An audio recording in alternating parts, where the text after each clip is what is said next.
All right.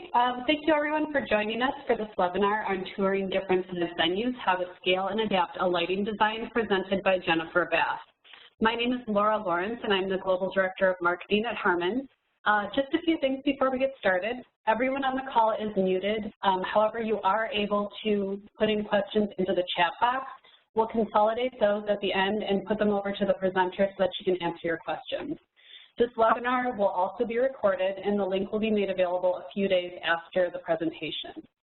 We do have a number of other webinars taking place over the next few months for audio, lighting, video, and control, and we'd like to encourage you to take a look at the different webinars in our Learning Sessions workshop series on pro.harman.com, as well as visiting Harman Professional University to see our many on-demand and certification courses that are available to you for free. And I'd like to introduce you to Jennifer Bass, the presenter for today's webinar.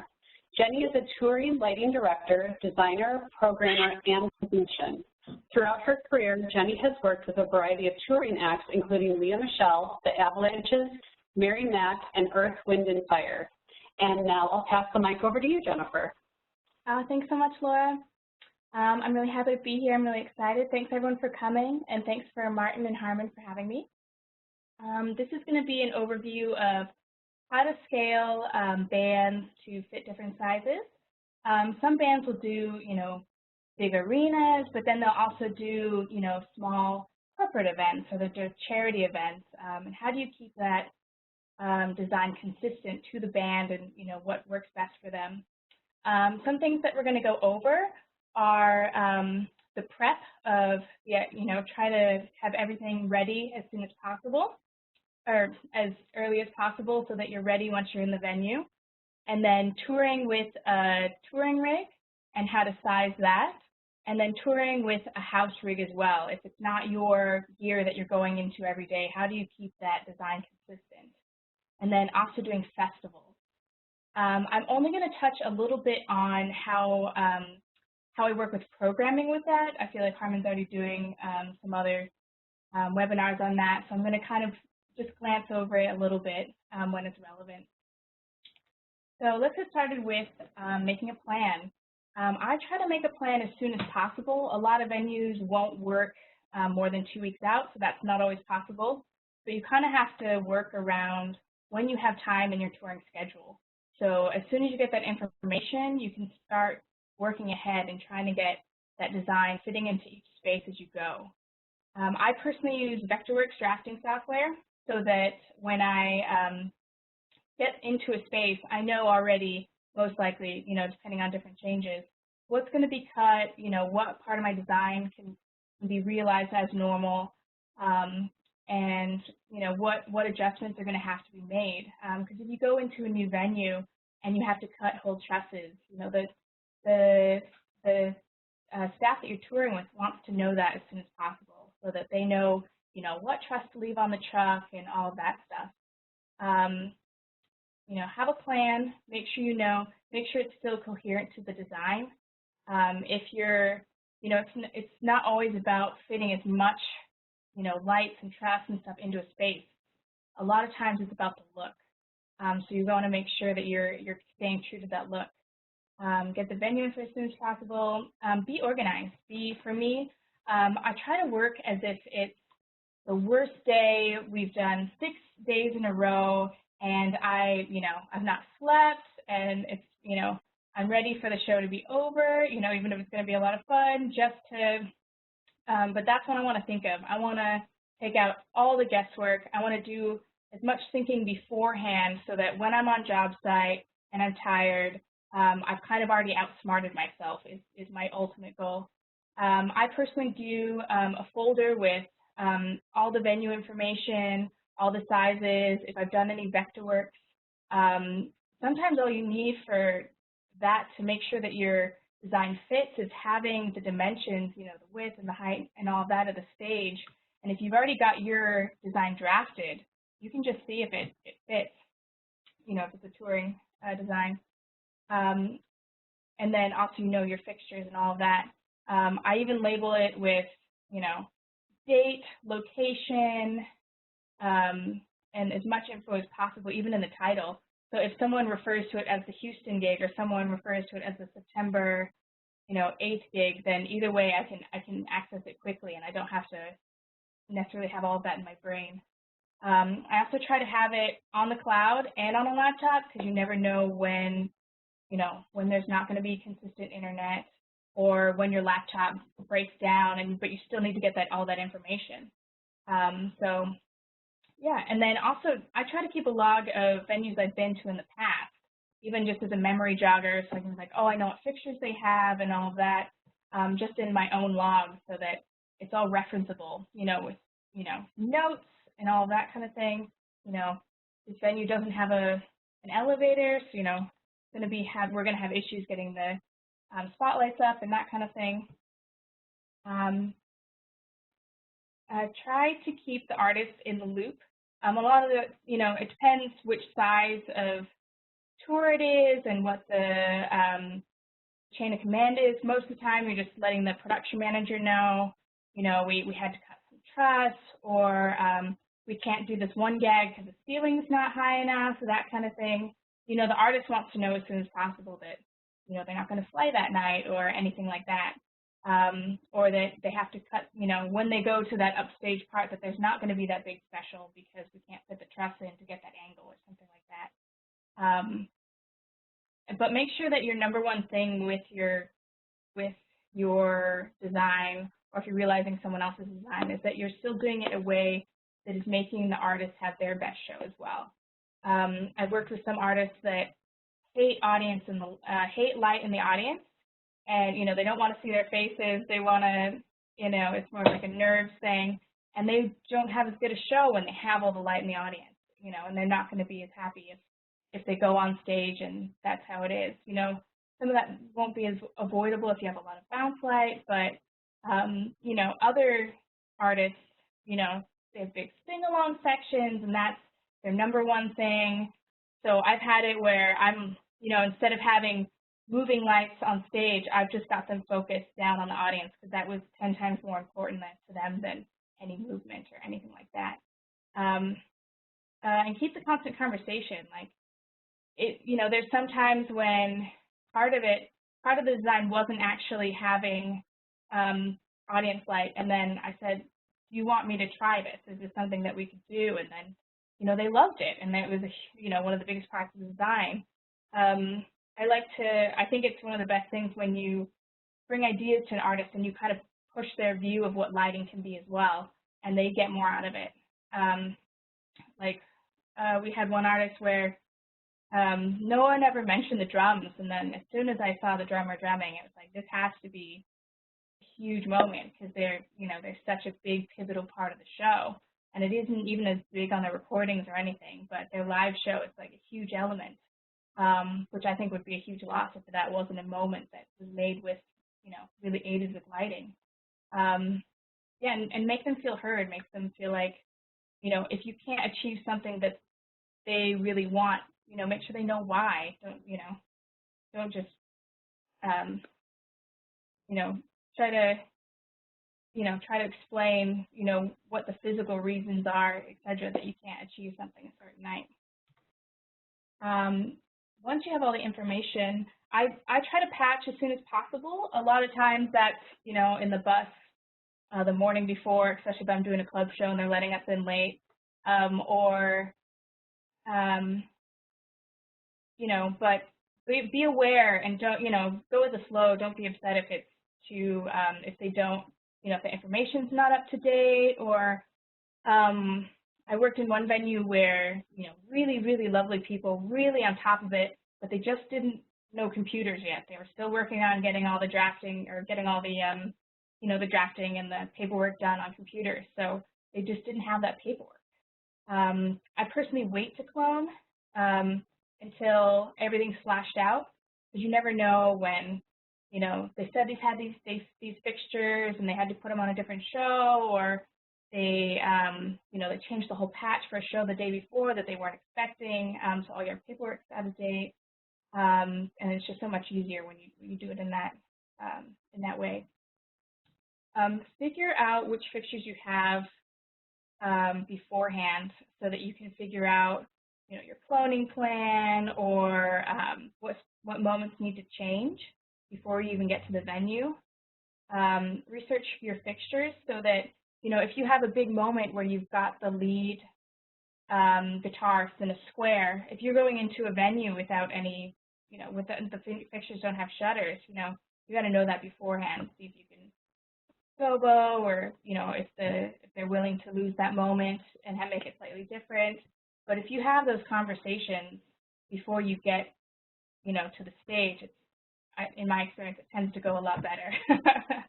And there can be a lot better compromises, or you really find out what's important. Maybe that's the guitar player's favorite moment, and they really want that square, so you're going to get a gobo or cut some gobo out of metal or something.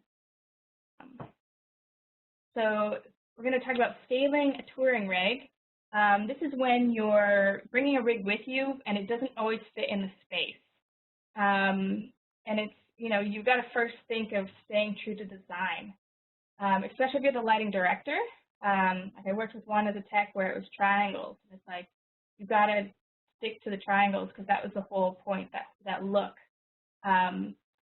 Where if you've made it into other shapes, it's not the same thing. And what's the most important thing to the design concept that needs to translate? Is it that you need all the different angles of the truss so that when you're, doing all the ballyhoos, that it's making, that it's got the biggest movement and all that kind of thing? Or is it the contrast? Or like the Lea Michele was much more of like an intimate show. It was like, we've all entered Lea Michele's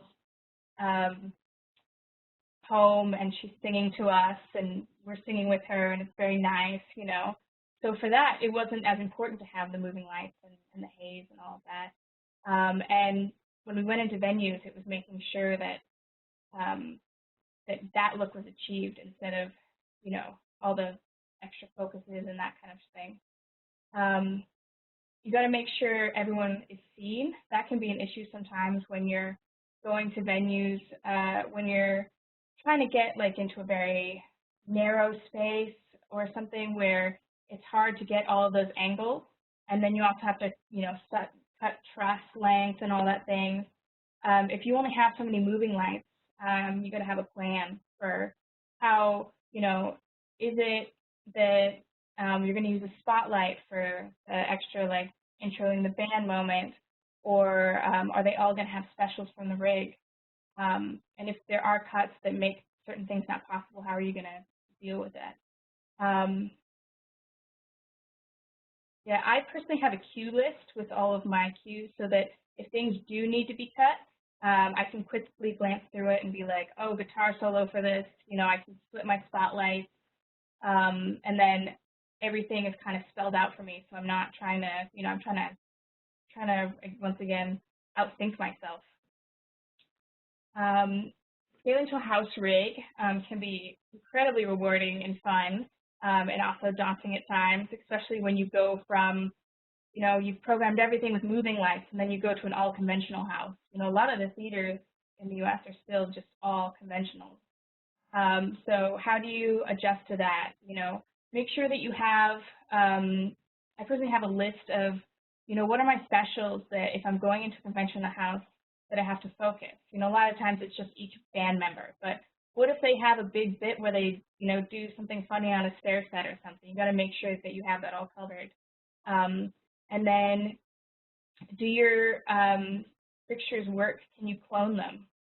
If you do a show that's all conventional, every other from a moving light show, I just use the same cue list, and then I do, fixtures number for one, and then channel number for the other, so they're not interacting with each other. But then they're, but then when I go to the next conventional one, it's so much easier just to update those, update those groups, and kind of building, especially if you're doing a tour with a lot of different size venues, then you're kind of building on that.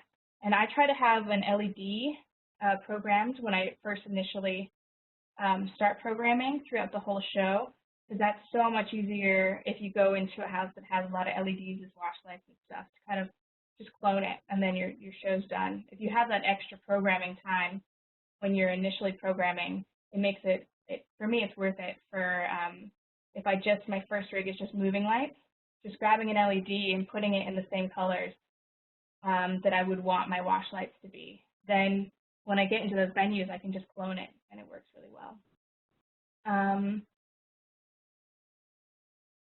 You're going to have to reprogram something before you arrive, kind of know what that is because of the venue, because of how small it is, because of, if they don't have moving lights and there's some special section where it's supposed to move or something. One really good way to keep it consistent throughout a whole different set of venues is if you're able to have a floor package, even just a small one. Even just like we had some, for the second half of our tour, we had some floor specials for the drummer so that I knew every night I at least had something that I could flash on the drummer. Stuff like that, or even uplights. And some bands will just prefer to have that because they just want that backlight instead of having any front light.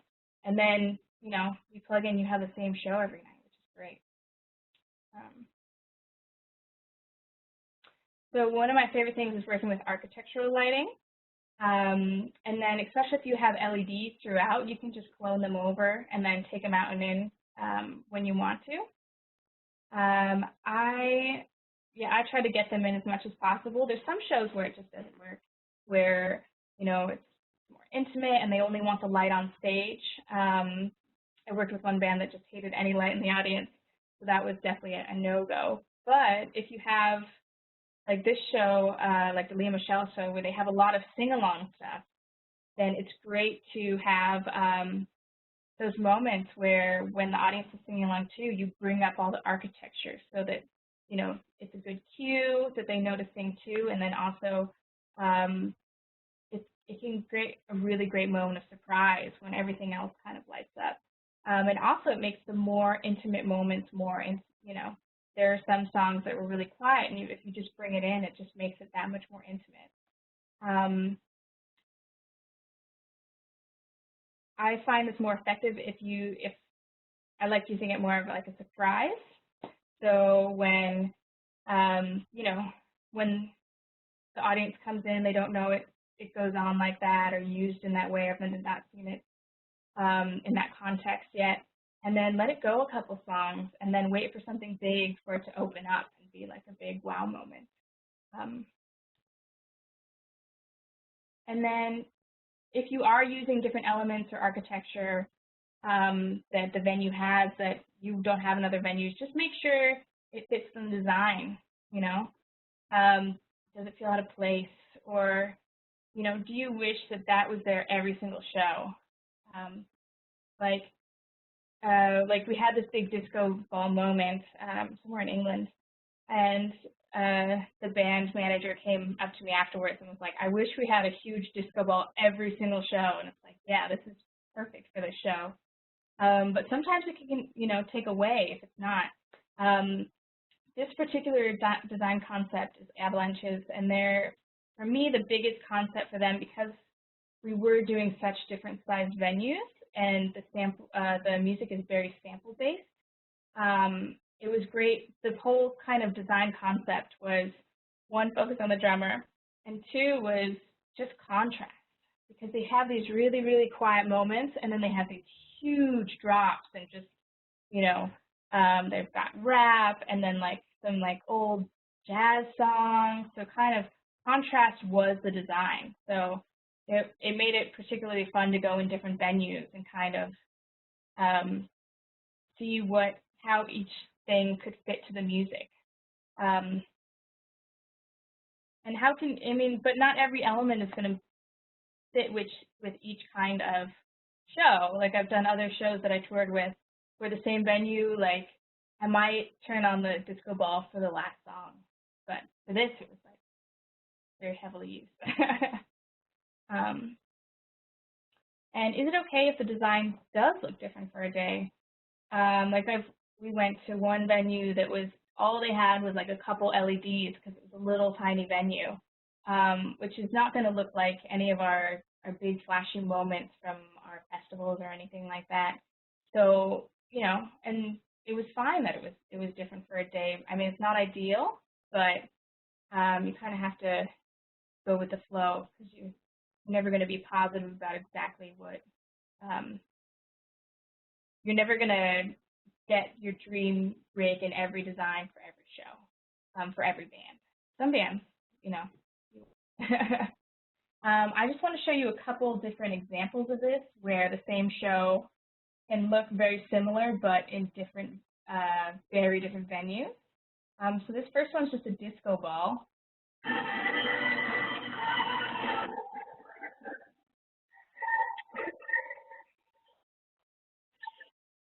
And they actually have a disco ball in the middle and then at least one on each side. I think they might have even had 4 different disco balls so that when I put all the moving lights onto the disco ball, it does this crazy, you know, factory off of like 6 different disco balls, and it's amazing. And that, you know, that was just perfect for that show. And then here's a drum solo moment to kind of depict what I was talking about earlier.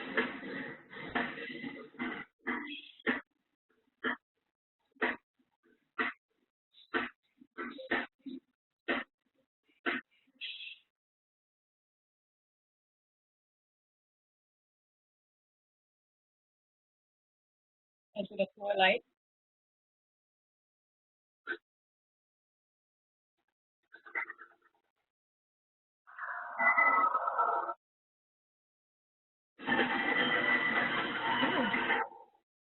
This is the last one. This one's actually a wall of lights, and then we had video as well. So we ended up layering the 2 so that you could see, so that we could use it.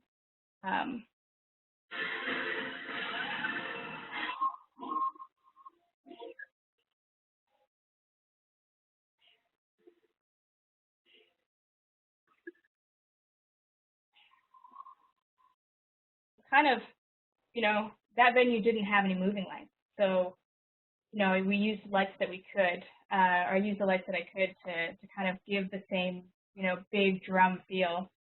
So that video doesn't do it justice. It looks really cool with the video layered with the lighting. And then festivals. Festivals, it's great if you're, you know, the main person and you can previs the whole thing, you're there the night before. But sometimes when you're, you know, opener number 3 and it's in the daylight, you know, you're not given as much time and care, or not care, I shouldn't say that, but you're not given as much time to program and stuff as the other, as later artists.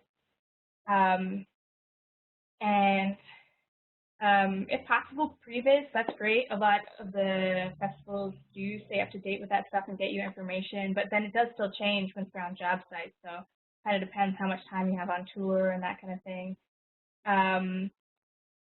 Yeah, main acts will have the time before. I make a plan assuming that I have almost no time. I've done it where we roll up, you know, right before the performance because the bus got stuck and we had to wait for a while, and then we were running late, and then we just had time to kind of get everything on to go, and I was like running out to front of house, setting up video, and you know, you kind of have to prepare for the worst case scenario with that stuff. What's the most important thing?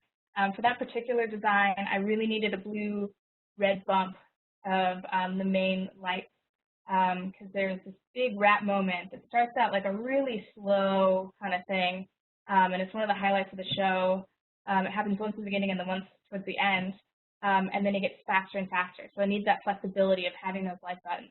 And I walked in and I always knew that's like the first thing I asked for, that and like making sure that there was a lot of stuff, you know, that they had a full drum focus. So, you know, knowing those were my 2 biggest elements, you can program those things in 5 minutes.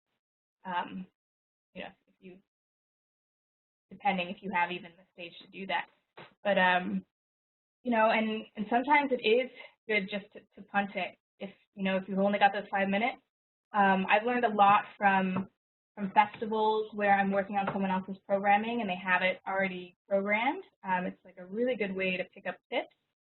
Just make sure that you know that you're comfortable on it and that you have all of your, the show like the back of your hand. And then also you have the elements that are really important to the show programmed in.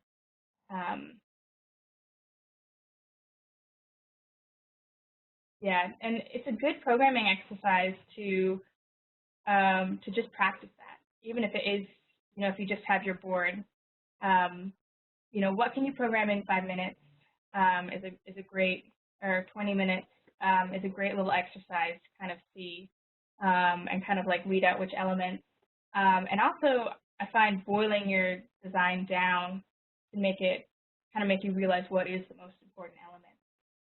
Also, if you're running on a board, if you've shown up to a festival and they don't have time to plug your board in, and you're running off their board, or it had one tour where budgets got cut, so I had my board cut last second, and I didn't, so I had to just kind of go with whatever house console they had. Make sure you do a mock run through. Like I did one Avo Lights one. It was probably one of my favorite shows, but it had buttons on the top and the bottom, so I just had to make sure that I got that under my fingers before I ran, a live show with it, which was interesting, but it was a lot of fun too.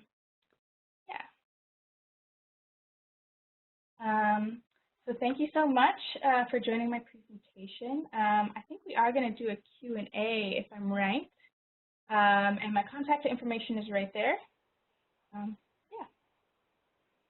Okay, yep, I do have some questions for you. The first one is asking, can some of this apply to a touring audio engineer? Oh, interesting. I think, yeah, because a lot of times, I think touring, it's not my specialty, but I think a lot of touring engineers, more than even lighting, have to go to different desks. So kind of knowing, obviously, like getting your paperwork beforehand, knowing what gear they have, knowing what gear needs to be hired, that's all very, very much the same. Trying to definitely, I didn't just like leaning from the audio people, like seeing what,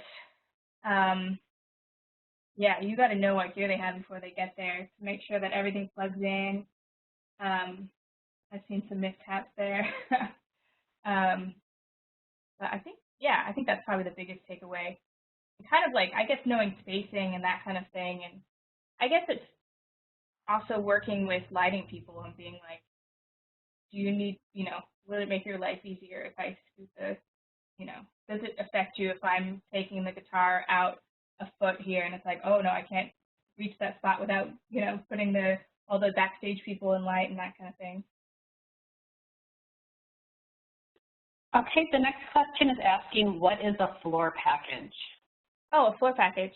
That's when you, all the fixtures on the floor.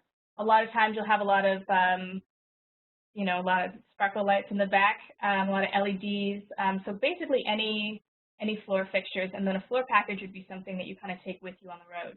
So even if you have like a trailer, you can still have, a couple fixtures that you can kind of put in there that you can just bring with you. And then when you patch it and plug it in and program it, then as long as you label your lights easily and all of your cables easily, then when you go to plug it in, it should all be programmed, it should all be there, it should be ready to go. So the next question is asking, what was your favorite board and venue you've been at and used? Oh, my favorite board is definitely the Grand May 2. That's my love. It's so much fun. I love that you can always learn something new on it. Like one of my favorite things, especially at festivals, is like if you go and like visit people and stuff that, you go and look at how they're programming, and a lot of times it's, it can be a lot different, and it's a constant learning, which is, so much fun. And there's, especially with macros and kind of endless. And I'm really excited for the Grand May 3 as well to see how that kind of I've only got to play on one once, but I'm excited for that to be a new standard. Favorite venue was definitely Glastonbury. It was so much fun. Huge audiences, really into it. Like, and they had this crazy sweep that they built where it was like one side of the stage to the next, and I could use that for the big drum solos, and it was so much fun. Yeah. Okay, the next question is asking if you can go into a bit more detail as to what you meant about having a cue list with notes.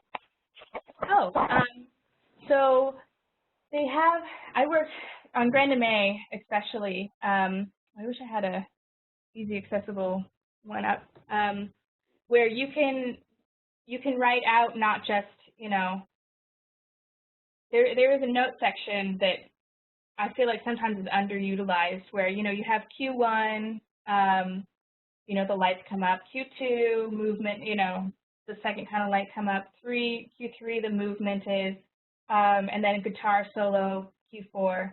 For that, there's actually a note section on Grand May, and I'll literally write in, you know, guitar solo, or especially when it's like a newer one, being, you know, wait 3 seconds after this, or like almost, you know, almost like theater cues. I don't know if you know more like theater cues, but like ETC, you can, you know, you can put all your cues in that are, you know, and he coughed, and then lights go, stuff like that. So then it's literally spelled out for you. And then, especially with Grand May, you can have your cue list trigger your effects, trigger all that, which makes it a lot easier for, you know, when you go to a smaller venue and you have to update to a new lighting fixture, you can just update, you know, those effects, and then your whole show's kind of going, which is great.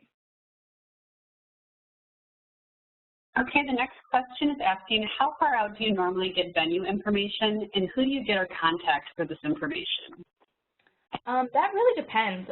A lot of times, your production manager will get that. I've worked with amazing production managers that everything was handed to me, you know, months before the tour started. And then some venues work 2 weeks out. Like, you're not getting that information more than 2 weeks out, which is also why it's great to keep a log of that stuff, because then if you're going to the same venue, you at least kind of, you know what you're walking into. I would press to, you know, to always, even if, you know, someone else isn't getting the information as fast as you need it, sometimes just reaching out to the venue and asking directly, I find that works. Yeah, it depends just who's giving you contact information. A lot of times the production manager will coordinate all of that for you. Okay, the next question is asking, is touring as great as everyone says? I think it depends on your personality. Some people love it, some people hate it. I mean, I did my first tour, and I did it for years. I loved being on the road. I loved meeting new people every day. I loved going to different venues, and especially as a designer, like, there's nothing like it. Like, going to a different venue every day with different fixtures, especially if it's not a touring rig, so much fun, because you get, you know, some days you get a wall of lights, and then other days you're working with a full moving light thing, and then other days you have to be really creative with your conventional rig. You know, it's just such a really great way to, like, grow as an artist and learn quickly. If you want to become a good programmer, designer, and, you know, like that, it's like such a good way to take one band and then kind of take that design into different spaces. It's such a good way to grow as an artist and kind of see what's important and what really translates to an audience, and also how to program quickly, especially. Although once you're done, you're done. I will say that. All right, the next question is asking, what was the first touring act that you designed for? Touring act. What's hard, I started out as a tech, and then I was lucky enough to do all the openers, which is how I got enough credibility to kind of move up, and then also the ability to kind of have that programming skills as well. So as a tech, I did Rae Sremmurd and Tinashe were my first two, and then as as a lighting director, it was Earth, Wind & Fire, and then as a lighting designer, it was Avalanches. Okay, the next question is asking, what is your favorite lighting position for a moving light and a fixed light? Lighting position. For a fixed light, I definitely like to use them more as flash. Like, I do love a good white par flash, or band light. It's, you know, that can be kind of nice to just have a fixture that does that one thing. And then as far as moving lights, kind of everything. I do love, I think my favorite thing about moving lights is that you're able to use them for so many different things and to create so many amazing looks. Yeah, probably the movement. What position would that translate to? I guess I just like it, making everything flashy. So the flashiest position that they can be made with. Okay, now there's a question asking, what is the difference between a lighting designer and a lighting director? Oh, this is really interesting. I had to have this clarified too. And there's even I think the other one's like just lighting not programmer, but there's like a step below. If you're lighting, if you're just like reprogramming a show, you don't make any decisions on lights moving. And then if you said those floor fixtures had to get cut, or they have to move up a foot, or we got to bring in the side truss a little bit, and it's not your design, that's lighting director. And then if it is your design, that's lighting designer. Okay. The next question is asking if you can go a little bit more into your history on how you got to where you are today. Yeah, I started as a tech. I started out, first I got my degree in lighting design, and I did theater. I majored in theater lighting design over in the UK. And then I came back to the US. I did a lot of local stagehanding, and then a lot of like corporate and that kind of thing. So I was really well versed in, you know, plugging in lights and doing things quickly and that kind of thing, and pushing boxes and that, you know. And then from there, I did an internship with PRG as a lighting technician. Which is a 3-month program. They have a specific one for touring, which is what I did, and then I went straight out on the road from that. And then I did a lighting tech for years, which was great because I got to see what the lighting director and designer would cut and move, and you know what decisions were made with the design, which was really helpful when it came to be my turn to make those decisions. Yeah, and then from there, I got a lighting director position with Earth, Wind & Fire through my friend Robin. Lovely if you ever get to meet her. And she was amazing. She trained me up, made sure I knew everything about the show and, you know, good best practices and all of that kind of thing. And then from there, I started getting my own design work. Okay, the next question is asking if you could go see a show for the lighting alone, which show would it be, and who influences you most as an LD? Which show would it be? Oh, that's hard. I think kind of hard to know until you get there, if that makes sense. I think every show you go to, you learn something. So kind of any show, small shows, big shows. New designer, old designer, I think it's great. And also, especially watching the award shows. A lot of the award shows, if you just watch the lighting, it's totally worth it. It's kind of a different concept a little bit from live lighting because different things look good, but that is, especially if you know, when there are no live concerts right now, if you can just go watch old award shows, a lot of it's, you know, really spectacular. What was the other part? Sorry. Sure. Who influences you most as an LD? Definitely my friend Robin Sinfeld, who, because she helped train me up. And then also, probably a lot of the lighting movie, the TV lighting designers and directors. I'm on them right now.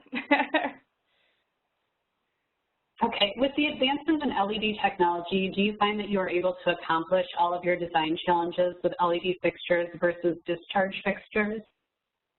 Have you seen the latest Martin LEDs, especially the TV ones? They're amazing. And there's even more levels that you can program with them. Like some of their like LED effects are just amazing. If personally, I'm very, very pro going LED over the arc fixtures because one is power, like just the amount of power that you save is so worth it. You know, the environmental side for sure. And then also like, you know, not having to change bulbs as often. And then, I think they're gonna surpass easily, you know, and they're going to be a lot more, I think it's a great trend, and I'm excited. Is there a second part to that? I actually have a question for you, Jenny. I was just curious if you've noticed any changing trends over the past few years for women working in the tour industry. That's interesting. I think there are definitely a lot more programs that do try to get more in. I would like to see some more follow-up on that. I feel like they're, you know what I mean,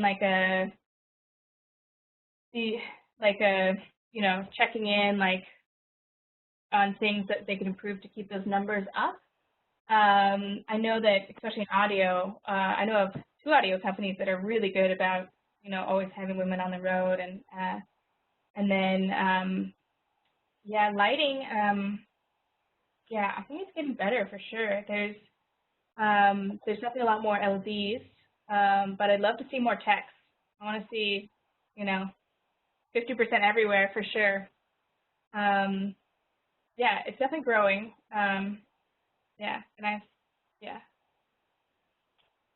Okay, great. We have another question. Adapting your design when a performance is being broadcast or recorded as well as to a live audience, do you find this challenging, and does anything start to compromise? Oh, for sure.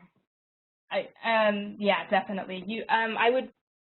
I hate to say it, but you got to kind of focus on the broadcast because it's most likely going to see a wider audience, and the things that look good on stage live don't always necessarily look well with cameras. And it depends too is the live broadcast there, and is it just like the special and the artist? Because then you can focus a lot more on okay, maybe the artist looks a little washed out if you're in the audience, but then you can see them really well on the screens. That can be a good trade-off. But a lot of times, I don't know if you've known anyone that's gone and seen like a television show being filmed. You know, the most common thing they say is, I couldn't see anything, I couldn't hear anything, or you know, a camera person came and stood up in front of me, and and then that was it for me. But I think you have to kind of focus. I mean, it depends on the artist too. Like, ask them what's important to them, because if they do only care about that audience connection, but still always make sure they look good. Because if they watch it back and they're really dark on camera, or they can't see the moving lights because they're not focused tight enough, or it doesn't have the big movement effect, or because what's weird about camera is that, which is so hard it was so hard at first for me to like kind of get in my head, is that you've got to focus your lights to the box, to what the camera is seeing. So you have to know what your shot is, you have to know what fixtures are going to be shooting in that moment, and you have to focus it like that, because if the artist is staged right, you still need the lights to kind of do something for the camera, because if all your movement's off camera, then it might as well not be moving. Kind of like your proscenium got tiny, depending on the shot, or bigger.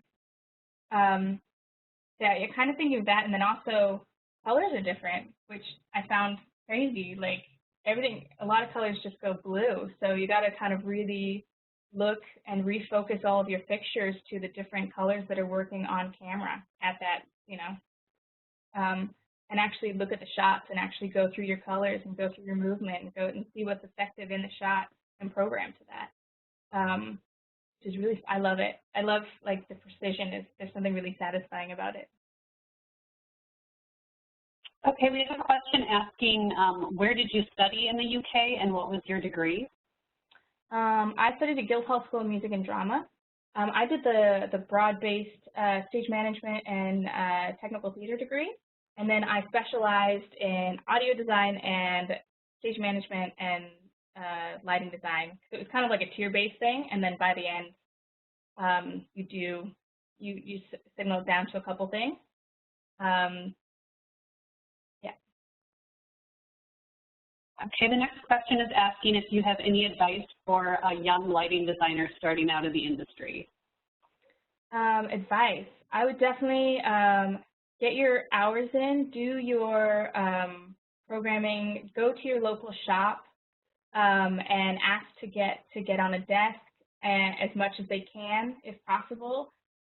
Choose which desk you like, and then just try to program and try to get, bring up your favorite song, get a 3D visualizer, even if it's just your laptop, and then try to program, give yourself different challenges, like program, it's a festival and you've got to program now, you've got to program a punt page, you've got to program, you've never seen the band before, you put random on your phone and see what song comes up and then program to it. Challenge yourself in all the different scenarios you could possibly think of, and then just get good at programming and be around, sometimes it's hard when you come out as a tech to make that step to a different, you can get pigeonholed like that, but then also sometimes that's where the opportunity comes, because that's how I was able to do the openers. And then try to, but if you're in the shop and, another lighting designer comes in, to get gear or something, if you're there and you're obviously passionate and you're obviously doing it, then that's a great way. And then also try to get people's contact information. And I never directly ask for a job, but just like, do you have any advice for this? Or I just got my first school show and this is how I'm doing it. Is there something I can do better? And that kind of thing. And then, if you keep in touch and over time, then, they can help you move forward in your career. Yeah, like a lot of times they can, and when they don't want to do a gig, they can kind of pass it off and you can kind of work your way up that way. Have you had a mentor in your career or been a mentor to another? Yeah, Robin's definitely my mentor, as I've mentioned, for sure. And then I definitely had some, I tried to train a little bit to learn from the TV people as well, and I had mentors there. And then, yeah, every lighting designer that I'm toured with as a tech is now a mentor. I feel comfortable with all of them. If I had a programming question, if I had a life advice question, like any of that, because the time, spent, I feel like I could easily ask them all questions, which is great. I think I've been really lucky in that way. Wonderful. Before we wrap this up, Brad and Heather, do you have any additional questions for Jenny?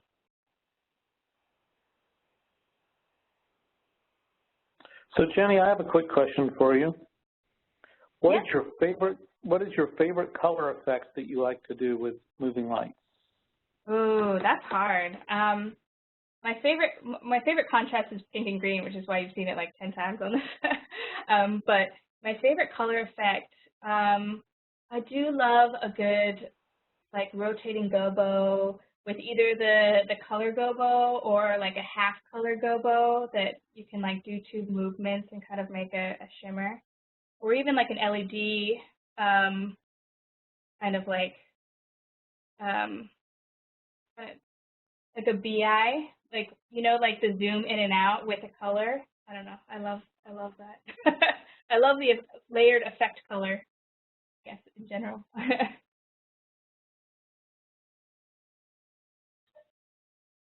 Hey, Jenny, it's Heather. I've got a quick question. Do you ever use P3 or any other video processing software with moving lights? Oh, I did the other day actually, which is funny. I did a little demo for it. Yeah, I think we used an MBox. Yeah, I think it's the way everything's moving for sure. I think it's so effective, especially when everything's going to be LED lights. You can just really move everything to the next level, I think.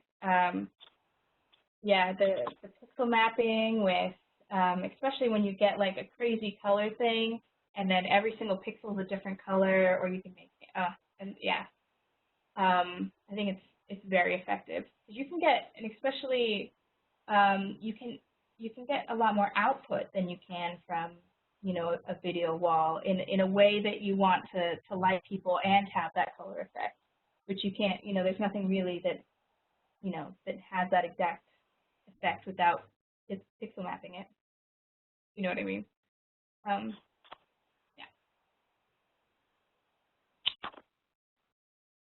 Anything else on your end, Brad? No, it's been wonderful. Very good. Well done.